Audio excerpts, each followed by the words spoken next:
નમસ્કાર. ચાલો આજે આપણે ગુજરાતી વ્યાકરણની એક જબરદસ્ત વાત કરીએ, સમાસ.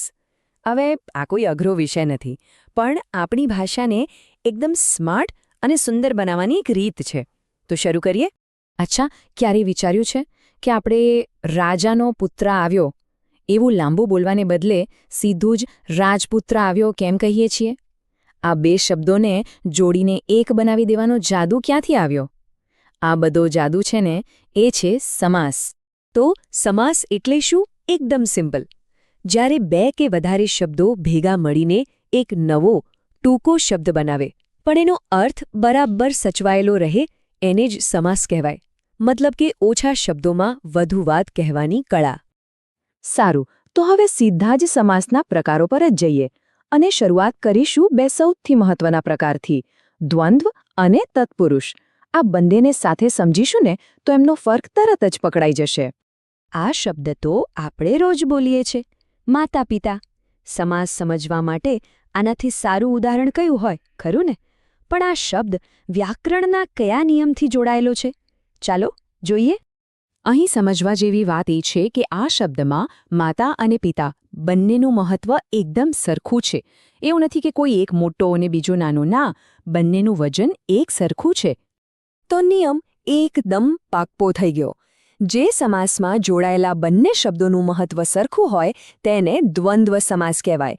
જ્યારે તમે એને છૂટો પાડો તો વચ્ચે અને કે અથવા જેવા શબ્દો આવે, જેમ કે માતા અને પિતા, રામ અને લક્ષ્મણ. સહેલું છે ને?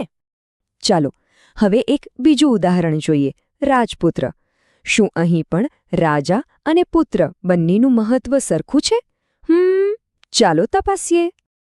જુઓ, રાજપુત્રને છૂટો પાડીએ તો શું બને? રાજાનો પુત્ર.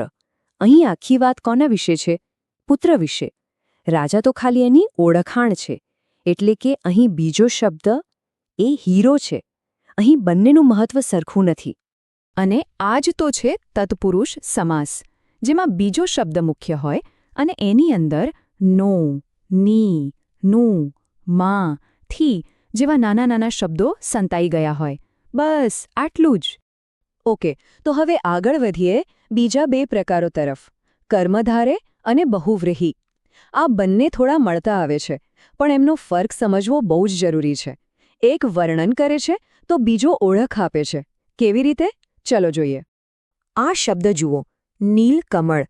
શબ્દ સાંભળતા જ આંખ સામે એક બ્લુ કલરનું કમળ આવી જાય, નહીં?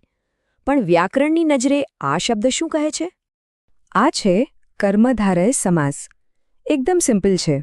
અહીં પહેલો શબ્દ નીલ એ બીજા શબ્દ કમળની ખાસિયત બતાવે છે, એનું વર્ણન કરે છે.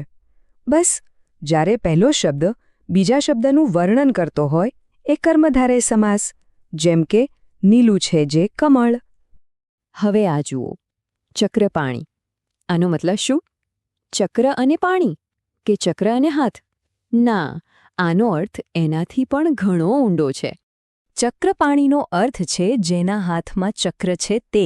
અહીં ચક્ર અને પાણી એટલે કે હાથ, આ બંને શબ્દો ભેગા મળીને કોઈ ત્રીજી જ વ્યક્તિની વાત કરે છે. કોણ? ભગવાન વિષ્ણુ. જોયું, અર્થ શબ્દોમાં નથી પણ બહાર છે. બસ આને જ કહેવાય બહુવ્રીહી સમાસ, જેમાં શબ્દો પોતે નહીં પણ એ શબ્દો જેની તરફ ઇશારો કરે છે એ મહત્વનું છે.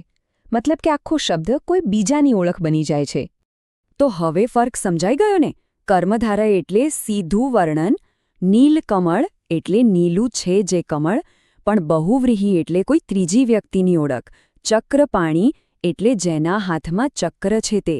એક છે વર્ણન, બીજું છે ઓળખ. બસ આટલું જ. અને હવે છેલ્લો પણ એકદમ કામનો પ્રકાર, અવ્યયી ભાવ સમાસ. આનું આખું રહસ્ય એના પહેલા જ શબ્દમાં છુપાયેલું છે. જેમ કે શબ્દ છે ઉપકાર. આમાં બે ભાગ છે, ઉપ અને કાર. અહીં આખા શબ્દનો ભાર ઉપ પર છે.